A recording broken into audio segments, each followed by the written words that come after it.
이 새벽 묵상의 자리에 나오시는 여러분들을 환영을 합니다. 이른 시간 하나님의 말씀을 먼저 듣고 기도함이 굉장히 격려를 줄 수도 있고, 또 어떤 부분은 생각지도 못한 부분은 딱 말하자면 지적받은 느낌이야, 그럴 수도 있습니다. 근데 그것이 위로이든 혹은 하나님의 말씀으로 인한 경책이든, 그 경책이 단지 지적이 아니라 우리 영혼을 새롭게 하는 데에 대한 자극점입니다. 어느 것이 되든 간에 내가 오늘 하루 하나님을 인식하면서 살 수 있고, 또 하나님이 오늘 내 삶을 다스리시고 계시구나에 대한 확신으로 이어진다면 그것은 유익일 것입니다. 그런 유익이 이 시간 있기를 바라는 것입니다. 그러는 가운데 오늘 성경 읽기표에 따라서 예레미야 35장 14절 말씀 읽도록 하겠습니다. 레갑의 아들 요나답이 그의 자손에게 포도주를 마시지 말라 한 그 명령은 실행되도다. 그들은 그 선조의 명령을 순종하여 오늘까지 마시지 아니하거늘 내가 너희에게 말하고 끊임없이 말하여도 너희는 내게 순종하지 아니하도다. 아멘. 예레미야 35장은 특별히 레갑 자손에 대한 이야기를 합니다. 그러면서 이스라엘아 너희들은 왜 그러지 않고 있느냐 이렇게 비교가 되고 있지요. 그 모든 걸 하나로 응축할 수 있는 것이 14절에 다 표현되어 있기에 14절 한 절만 읽었습니다.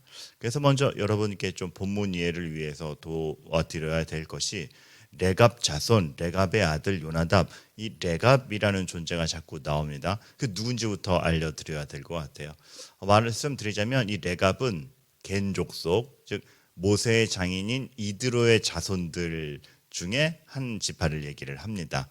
원래 이방인이었던 것이죠. 원래 이방인이었고 혈통으로 보자면 이스라엘 자손은 아니었습니다. 그러나 믿음으로 이스라엘로 들어와서 한 민족이 된, 하나님의 자녀가 된 그러한 족속이라고 할 수 있겠습니다. 그런데 이 레갑 족속에게 대하여 하나님께서 명령을 주신 것이 있었습니다. 집도 짓지 말고 파종도 하지 말며 포도원 소유하지 말고 장막에 살아라. 이거 이방인이라고 이렇게 무시하는 거야? 처음에는 그런 느낌이 들 수 있어요. 하지만 그 내용을 면밀히 살펴보면 오히려 하나님께서는 이 명령을 통해서 이방인이었다가 이스라엘로 들어와서 하나님의 자녀된 이들에게 훨씬 더 명확히 해주고자 함에 있었습니다. 무엇이냐면 세상에서 주어지는 것을 집착하거나 너희가 하나님 몰랐을 때처럼 그것을 정체성으로 삼지 말아라 라는 영적 교훈이 있었던 것이죠.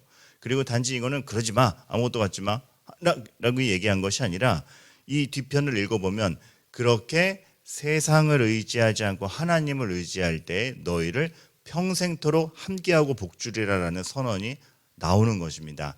즉 초점은 갖지 말아라, 무소유 이것이 아니라 너희가 하나님의 백성이 되었으니 얼마나 하나님을 실제적으로 의지하느냐, 이전에 살던 삶의 방식이 아니라 하나님을 의지하는 삶을 살 수 있느냐 물으시는 거고, 그것을 명령하신 거고, 그렇게 온전히 하나님에 대한 믿음으로 왔을 때 이스라엘 백성과 동일한 평생의 은혜를 주시겠다라는 약속을 해 주시는 것입니다.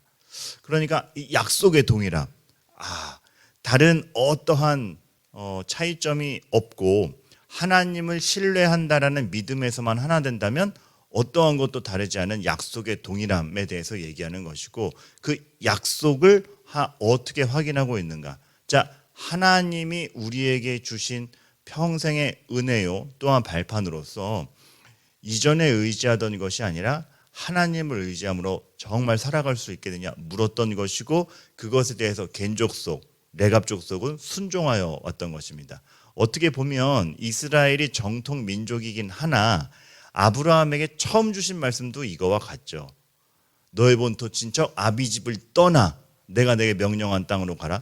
이전에 의지하던 것, 그리고 이전의 삶의 방식과 다르게 내가 명령하고 내가 보장하는 삶을 따라와 봐라. 그때 너에게 정말 복을 주겠다라는, 어찌 보면 다 똑같습니다.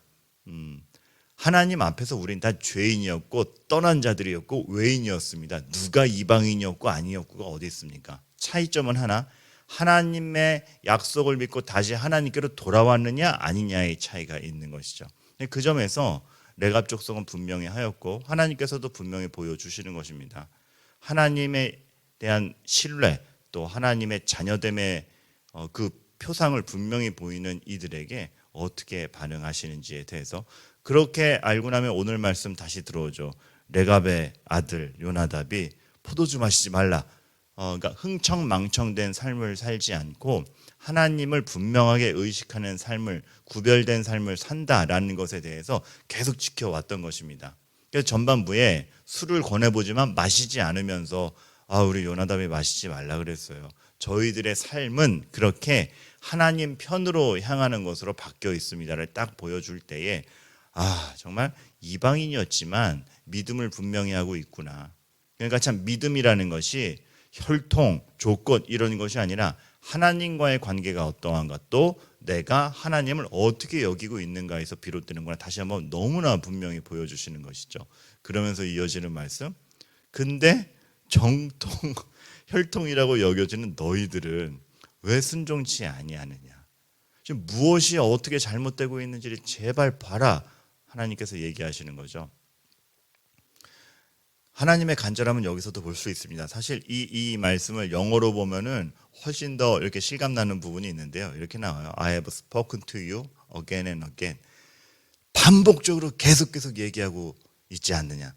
예레미야를 읽다 보면 이게 가차없이 벌을 주시려고 그래 라는 하나님의 냉정함이 느껴질 수도 있어요. 그러나 하나님의 입장과 이스라엘의 역사를 보면 끊임없이 얘기했고 반복해서 얘기하고 기다려주시고 사실 지금도 설득하고 계신 하나님을 볼 수 있습니다. 그러한 하나님 앞에 우리가 어떤 자세를 취해야 되는지, 어떻게 나아가야 되는지 정말 다시 한번 생각을 하게 되는 것이죠. 그러고 보면 오늘 그 순종하지 아니하는 이유와 또 레갑 족속의 태도를 비교해서 보면 우리가 순종하지 않는 여러 가지 이유가 있겠지만 이거 자기 근거가 많은 사람이 순종하지 않는구나. 포도원을 갖지도 말고 집을 갖지도 말고, 그것도 무소유를 얘기하는 것이 아니라, 무소유 개념이 아니라 그 소유가 하나님과 만나는 것을 방해하지 않도록 하라라는 것에 대해서 레갑 족속은 순종했던 것입니다. 근데 그 반면 뒤집어서 내가 이만큼은 갖추었지, 내가 이만큼은 가졌지, 하나님이 아니라 자기가 가진 것으로 자기 인생을 근거하고 또 자기의 정체성을 사로잡으며 하나님에 대한 필요와 은혜와 하나님에 대한 생각을 하지 않을 때 그 삶이 순종하지 않는 삶이 되는구나를 볼 수 있는 것이죠. 그러고 보면 아브라함 얘기가 또 나오는데 하나님이 아브라함에게 처음 주신 약속이 기가 막히죠. 다른 것 주는 게 아니라 내가 너의 기업이요 내가 너의 소유다라고 말씀하시는 거 보면 우리 믿는 자들의 정체성, 또 믿는 자들의 인생은 무엇을 근거로 가는가, 그리고 또 우리도 오늘 하루 내 삶을 규정하는데 무엇으로 나의 이 자존감, 나의 정체성을 규정하고 있는가 다시 생각해 보게 되는 것이죠. 근데 우리는 굉장히 어떤 그 사소한 것 하나에서 나를 좌절시키는 것을 보면은 어떤 사소한 거를 갖고 갖지 못하고 성취하고 성취 못하고에 따라서 내 정체성을 너무 심하게 거기서 의존하는 것이 아닌가. 물론 우리가 주어진 것, 주어진 미션, 또 오늘 내가 행해야 되는 거 안에서 최선을 다해야 되고, 또 성취하지 못할 때 낙심이 있는 건 사실입니다. 낙심이 없으란 얘기가 아니라, 무소유가 아니라 그것이 우리가 하나님을 인식하고 하나님과 만나는 것을 방해하지 않도록 하라는 것이고, 최종적인 정체성은 하나님으로부터 나옴을 확신하는 가운데 소망을 가지라. 이 길로 갈 수 있어야 된다라는 것이죠. 보아스를 보십시오. 무소유계는 아닙니다. 재력이 있으나 그 재력으로 내가 이 정도야, 오만으로 간 게 아니라 이 재력을 어떻게 하나님의 뜻에 맞게 쓸 건가라고 했을 때 그 삶이 빛나지 않습니까? 타락으로 안 가지 않습니까? 반면 예수님께 구원이 무엇입니까? 질문 하나 나온 부자 청년은 소유가 많음으로 근심하며 돌아가니라. 소유, 자기가 뭘 해냄, 그것이 자기 정체성이 되다 보니 못 버리는 것이고, 그것이 예수님이 직접 가르쳐 주시는 것도 알아듣지 못하게 만드는 방해거리가 됩니다. 이런 것이죠. 삭개오 부자였습니다. 그러나 악행으로 취해서 부자가 된 사람이죠. 예수님을 만나고 나서 자기가 어떤 걸 뺏었던 사람에게 몇 배로 갚는다라고 합니다. 이것은 그냥 나오는 행동이거나 사죄의 행동이 아니라 구약 율법에 네가 갈취한 것이 있으면 그 뺏긴 사람의 마음까지 다 위로할 수 있도록 두세 네 배로 갚아라라는 말씀이 출애굽기에 나오지 않습니까? 그것이 율법 아닙니까?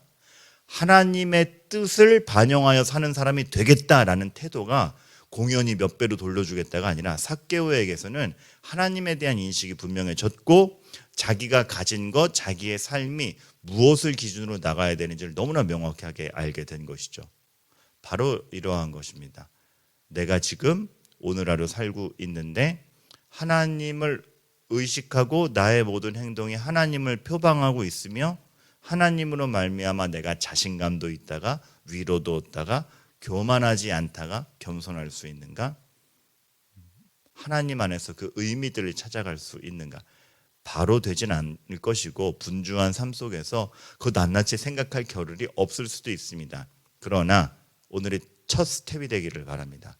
나의 삶이 하나님으로 말미암아 규정되는 삶인가?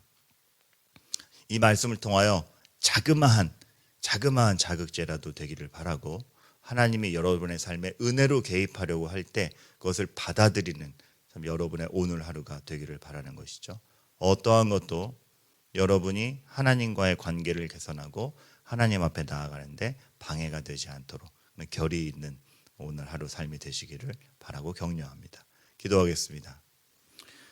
하나님 아버지, 우리를 돌이키시고 우리와 함께 하시기 위해서 경고를 하셔도 하며 약속을 하셔도 하시는 아버지 하나님을 인식하며 살게 하여 주시옵소서. 나의 모든 행동이 하나님을 표방할 수 있도록 은혜 내려 주시옵소서. 감사드리며 예수 그리스도의 이름으로 기도하옵나이다. 아멘. 공동으로 주어지는 기도 제목으로 기도하시고 개인 기도의 자리로 나아가시를 바라겠고, 정말 그 개인의 기도 시간, 하나님과 함께하는 시간이 여러분의 오늘 하루의 삶의 기틀이 되기를 바랍니다. 기도하시겠습니다.